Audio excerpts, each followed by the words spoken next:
Grady didn't have time for miracles. He was too busy chasing his 5-year-old son through the cracked sidewalks of Eastwood Avenue, trying not to drop the sack of groceries in one hand and a half-deflated soccer ball in the other. "Oliver," he called, breathless, as the little boy darted around a fire hydrant. "Slow down, buddy." Oliver spun around, grinning, his curly brown hair bouncing. "Catch me, Daddy." Shane laughed despite the exhaustion in his shoulders. His boots, scuffed at the toes, hit the pavement hard as he jogged after him. The sun was setting behind the old apartment buildings, casting long shadows across the graffiti-tagged walls and stooped porches. This wasn't the kind of neighborhood tourists came to see. It was the kind of place people worked hard to leave. But that night, everything changed when he almost collided with a woman standing near the bodega. She wore jeans and a simple white t-shirt, but there was something about her, something polished, like she didn't belong here. Not in the way that said she was scared of the neighborhood, but in the way that said she was curious. Her dark blonde hair was tied in a loose ponytail, and her eyes were scanning the street like she was trying to memorize every detail. "Sorry," Shane said, steadying her with his free hand.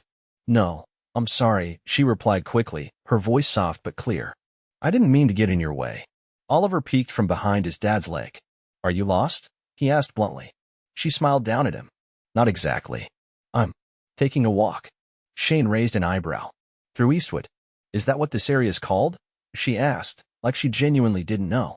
He gave her a tired grin. "Yeah.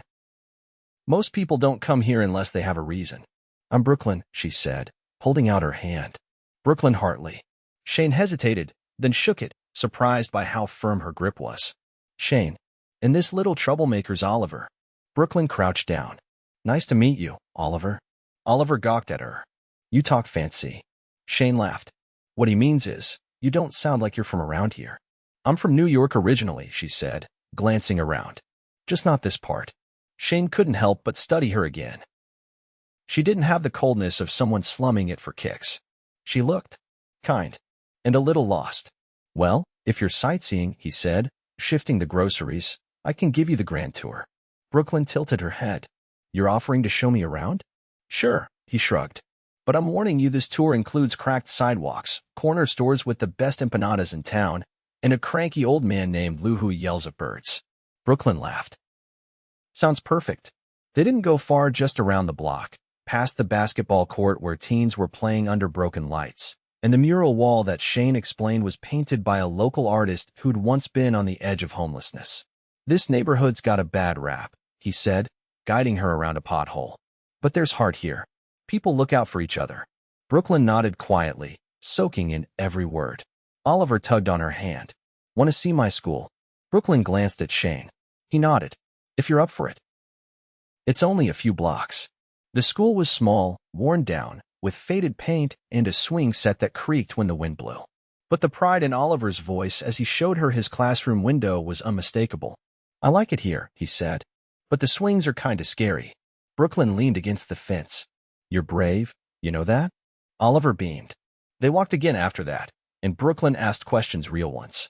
About Shane's life, his job at the mechanic shop, how long he'd been raising Oliver on his own. His mom left when he was 2, Shane said bluntly. "Didn't want the responsibility? I didn't plan on being a single dad, but here we are." Brooklyn's smile faded just slightly. "That must have been hard."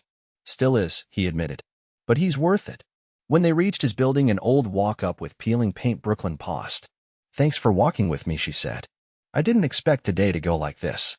"Me neither," Shane said. "You sure you're okay getting back?" "I'll call a car around the corner," she said casually. "I just wanted to see something real today." Shane frowned. "What do you mean?" She hesitated, then smiled. "I'll tell you next time." "Next time?" Brooklyn stepped back, her eyes locking with his. "If you're up for another tour." He chuckled. Yeah, I think I am." Oliver waved. "Bye, Brooklyn." She waved back. "Bye, Oliver." Shane watched her walk away, still not sure what had just happened. She hadn't dropped a single hint about why she was really there. But something about her stuck in his chest like a spark waiting to catch. Back inside, while Oliver played with his soccer ball in the living room, Shane stared out the window. He didn't know that Brooklyn Hartley was a millionaire, the kind with a penthouse, a private driver, and a last name that showed up in headlines and real estate deals. He didn't know she'd come to Eastwood looking for something money hadn't been able to buy her, something honest, something human. And he definitely didn't know that as she sat in the back of her black car, watching his building fade behind her, she was already falling in love with him. 3 days passed before Shane saw her again. It was just afternoon, and the garage was a mess of grease-stained rags and the metallic scent of oil. He was elbow-deep under the hood of a rusted-out sedan when a quiet voice cut through the clang of tools and the buzz of the overhead lights. "I hope I'm not interrupting." Shane straightened too fast and banged his head on the hood. He muttered under his breath, rubbing the spot as he turned. Brooklyn stood at the edge of the garage in a navy windbreaker and sneakers that looked too clean for a place like this. Her ponytail was gone, her hair hung loose today, brushing her shoulders in soft waves. "You again," Shane said, shielding his eyes against the fluorescent glare. "You've got a thing for dangerous neighborhoods and dirty garages?" "I've got a thing for real people," she said simply. His brow raised. "Real people?" She glanced at the car behind him. "Ones who don't care how much a bottle of wine costs or what fork goes with what salad." Shane reached for a rag and wiped his hands. "Well, you won't find any wine here. I've got half a bottle of orange soda in the fridge, though." She smiled. "Tempting." He nodded toward the folding chair near the wall. "You want to sit? I've got a few minutes while this thing cools." She crossed the garage, stepping over an old tire and a coil of hose. "You weren't kidding. This place has character." "It's got a leaky roof and a heater that barely works in winter," Shane said. "But the engine lifts still run, and the boss lets me bring Oliver when I need to. So yeah, it's something." Brooklyn sat carefully, folding her hands in her lap. "Is Oliver at school?" "Yeah," Shane said. "Half days this week. Parent-teacher conferences or something. I pick him up at 1. She watched him for a beat, then tilted her head. "Can I ask you something? As long as it doesn't involve wine or salad forks." She leaned forward slightly. "Do you ever wish you could leave?" He didn't answer right away. The question wasn't casual, it had weight to it. "I used to," he said finally. "When things got rough. When I was younger, I thought I'd save up, move somewhere better, give my kid a fresh start." "But," she asked. "But now I think maybe making something better where we already are matters more," he said. "Oliver's got friends here. I know my neighbors. I've got work. It's not perfect, but it's honest." Brooklyn studied him. "You don't meet a lot of people who think like that." Shane leaned against the workbench. "What about you? Why were you really walking around Eastwood the other night?" Her gaze dropped for the first time. "I needed to see something that wasn't polished. Somewhere untouched by everything I grew up around." "You grew up in the city?" She hesitated. "Upper East Side." Shane gave a low whistle. "That's a long way from here." "Yeah," she said. "And a whole different world." He let that sit between them for a moment, then said, "So, what do you do when you're not wandering into garages?" She looked up. "I'm part of a family foundation. We fund education and community development projects." "So you're one of the people who writes checks?" "I try to be more than that," she said. "Lately, I've been rethinking everything. What we fund, why we fund it, who makes those decisions." Shane crossed his arms. "You're not what I expected." Brooklyn's eyes met his. "Neither are you." Before he could answer, the garage door screeched open and Jay, the shop owner, stepped in, wiping sweat from his neck with a bandana. "Grady, you got that thermostat swapped yet?" He stopped when he saw Brooklyn. "Sorry, didn't know you had company." Shane cleared his throat. "Just catching up with a friend." Jay gave Brooklyn a polite nod. "Well, when you're done catching up, that Buick's still bleeding coolant." "I got it," Shane said. Then to Brooklyn, "Walk with me?" She nodded, rising from the chair. They stepped outside into the sunlight, the air thick with the smell of gasoline and the distant sound of kids shouting from the nearby park. Shane led her around the side of the building, where a narrow alley opened up to a small garden bed someone had carved out long ago. Wildflowers pushed through the chain-link fence, stubborn and bright. "This your secret spot?" she asked. "Something like that," he said. "Oliver helped me plant those last spring. They barely made it, but they're still here." Brooklyn crouched to touch one of the blossoms. "You care about the details." "I care about what matters," he said. She stood, brushing her fingers together. "I have a gala next week," she said suddenly. "It's for a new housing initiative we're launching. I'd like you to come." Shane blinked.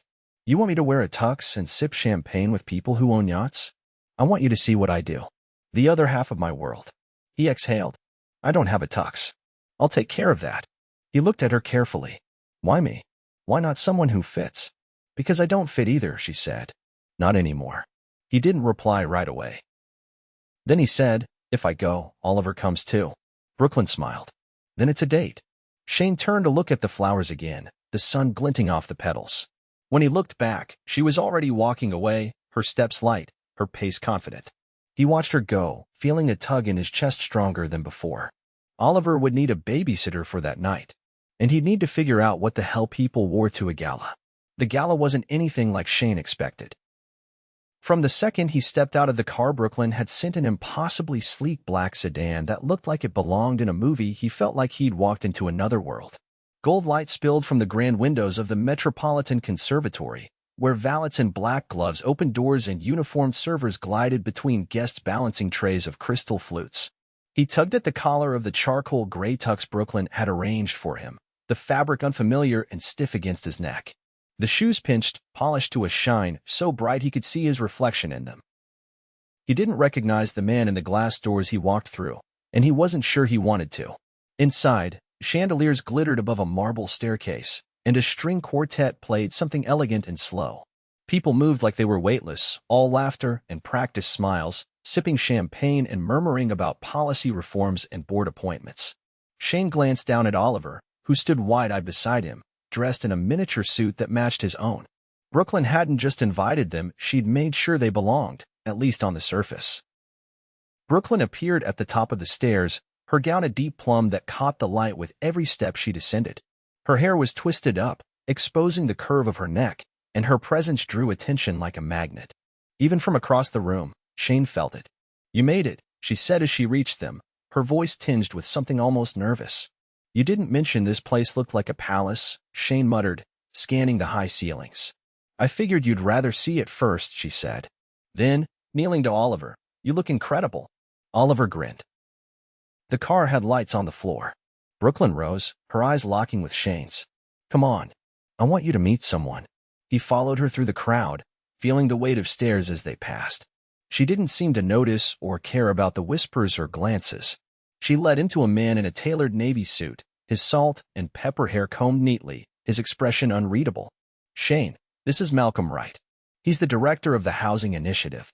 Malcolm extended a hand. "Pleasure." Shane shook it, firm and steady. "Likewise." Brooklyn turned slightly. "Malcolm, Shane's been helping me understand things differently. His insight's been valuable." Malcolm studied him. "Brooklyn doesn't usually bring guests to these. You must have made an impression." Shane offered a half-smile.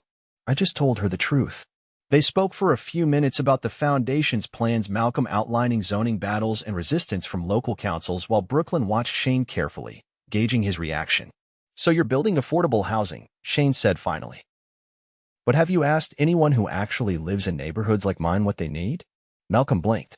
"We've conducted surveys. Surveys don't always tell you what matters," Shane cut in. "You want to help? Start by asking people face to face. Knock on doors. Sit in their kitchens. Don't just hand them buildings, give them a voice." A beat passed.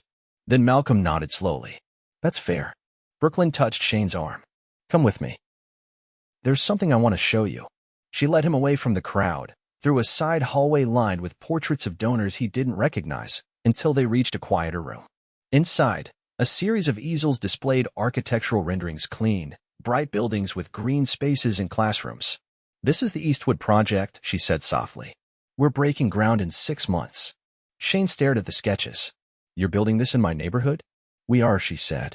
"But it's not just housing. It's a community center, job training program, childcare. I wanted you to see it before it went public." He turned to her. "Why me?" Her voice dropped. "Because you're the first person who ever made me question the way I see everything. And because I care what you think."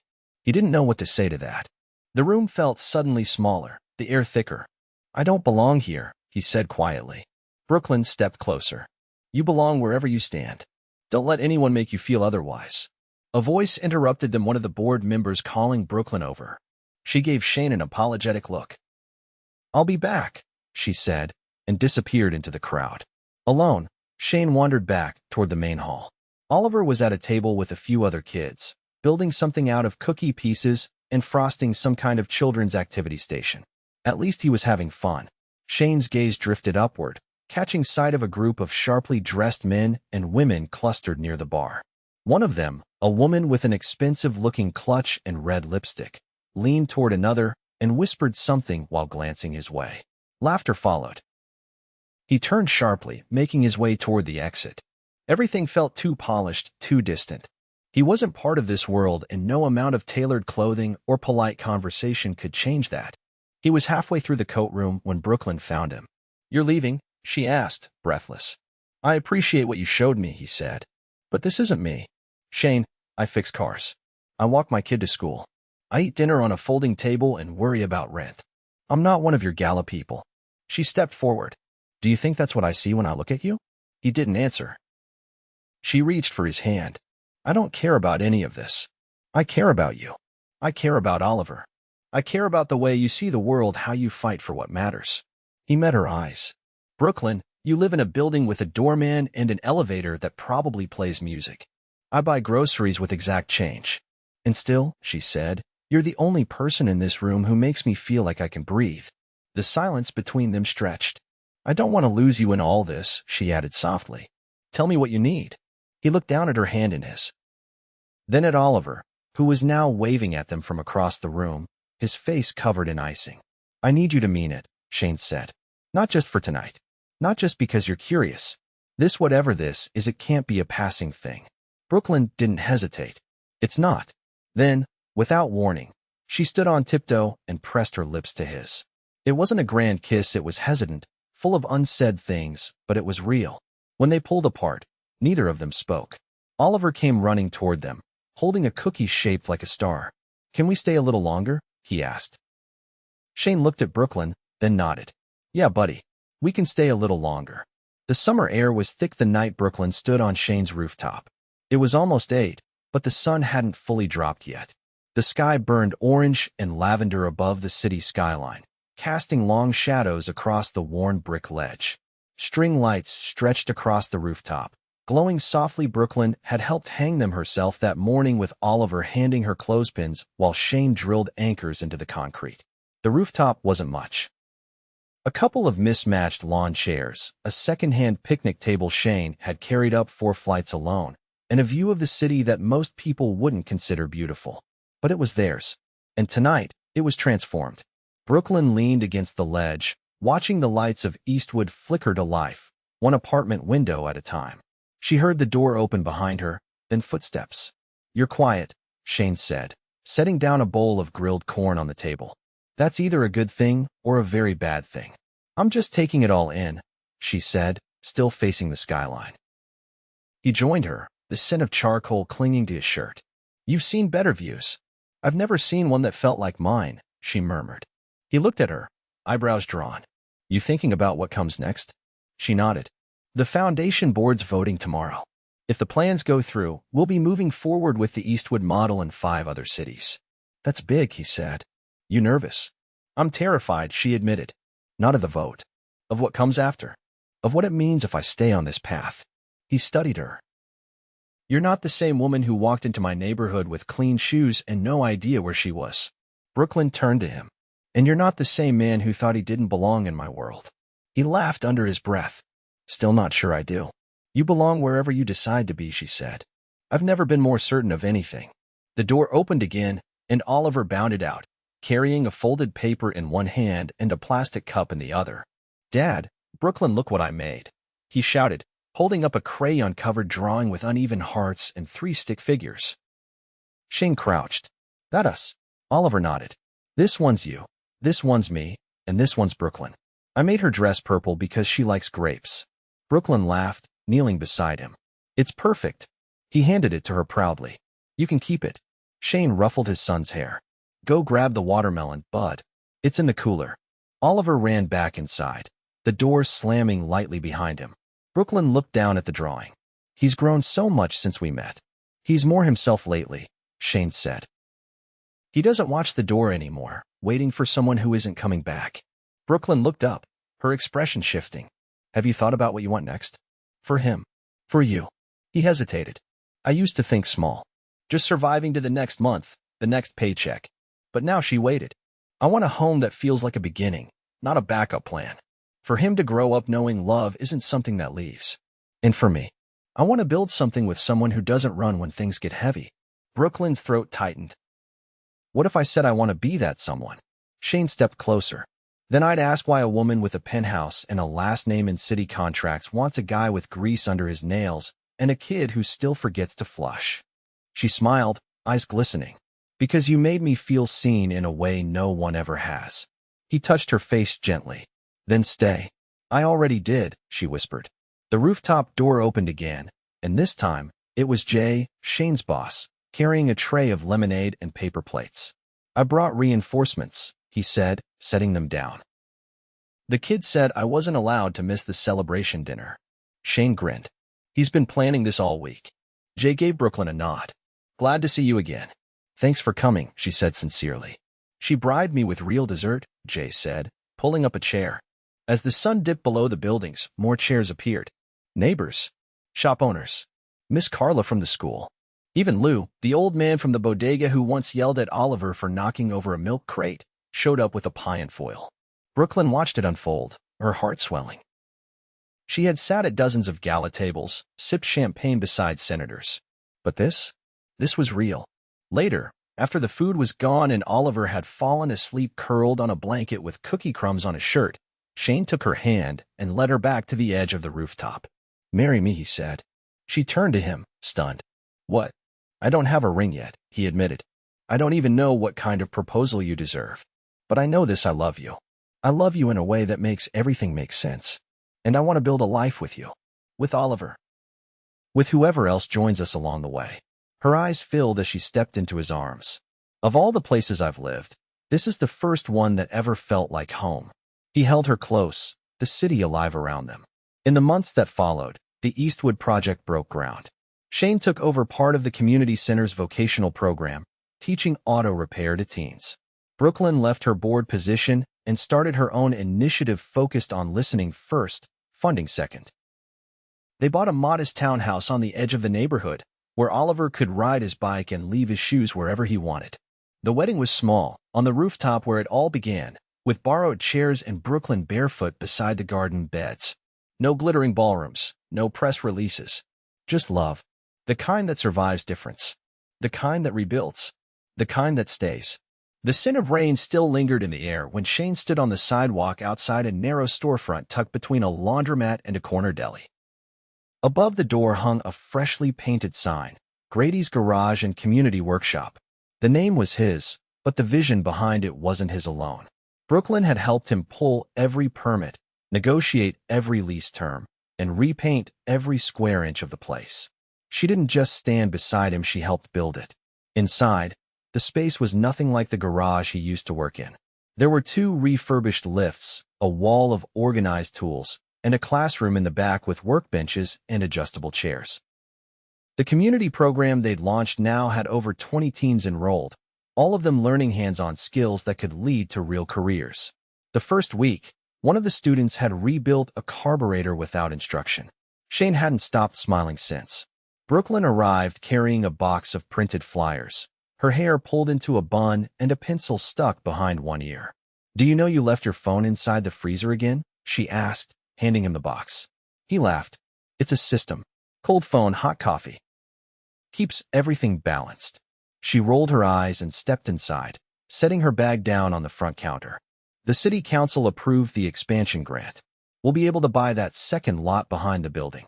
He set the box down carefully. You serious? She nodded. Completely. He walked over, wrapping his arms around her waist. You do realize this makes you more dangerous than an entire fleet of lawyers. She leaned into him. It's not danger. It's determination. Their moment was cut short when the bell above the door jingled and Miss Carla from the school stepped in, holding a wrapped basket. I brought cookies, she said. Oliver told me it was the official open day, and that anyone who came without snacks would be banned for life. Shane took the basket with a grin. He's starting to sound like you. Brooklyn waved her in. Come see the classroom. We added a projector last night. As they disappeared into the back, Shane glanced at the clock. In 20 minutes, his first group of students would arrive. He'd already set up the day's lesson, a basic oil change followed by a tour of engine components. He wasn't just teaching them how to fix cars. He was teaching them how to trust their hands, their instincts, and the idea that they could build something permanent. Later that afternoon, while the students worked in pairs under the hood of a donated SUV, Brooklyn sat on the edge of the classroom table watching Shane explain torque pressure. Her gaze lingered on the way he guided a student's hand, never taking over, just redirecting with quiet confidence. When the last student left, the sun had dipped low, casting amber light across the concrete floors. Brooklyn waited by the door as Shane locked up. "I've been thinking," she said, slipping her hand into his. "Always dangerous," he teased. "I want us to take a trip. Just the three of us. Somewhere quiet. Somewhere off the grid." He raised an eyebrow. "You? No board meetings? No emails?" She smiled. "I'll delete every app from my phone. I'll even leave it in the freezer." He tilted his head. "Where are we going?" "There's a cabin in the Catskills," she said. "It's small. No service. A fireplace, a dock, and a rowboat." He kissed the back of her hand. "Sounds like heaven." The trip came 2 weeks later, just before the leaves turned gold. The cabin perched at the edge of a lake, so still it looked like glass. Oliver spent his mornings skipping stones and his afternoons building forts from fallen branches. At night, they played board games by lantern light and roasted marshmallows over the fire pit. One night, after Oliver fell asleep curled up in a blanket-covered hammock, Shane and Brooklyn sat on the dock watching the stars blink to life.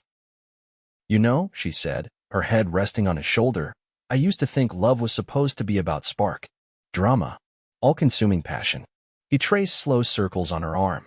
"And now I think it's about choosing someone every day, even when the world's quiet. Especially then." He turned to her. "I choose you. Every day. Even when you forget where you put your keys, even when you burn toast, even when you hum off-key in the shower." She laughed. "I do not hum off-key. You hum like a falling elevator," he said. She nudged him, then grew quiet. "Let's get married here." He blinked. "Here? At the cabin?" She nodded. "Just us. Oliver. The lake. No guest lists. No press. Just you and me and the only vows that matter." He didn't hesitate. "Tomorrow.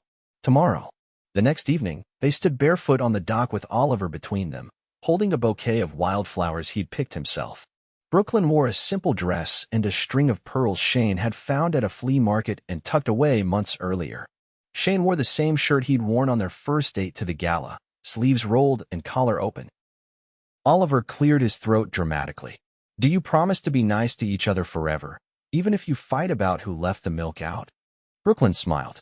"I do." Shane winked. "I do." Oliver nodded solemnly. "Then I now pronounce you super married."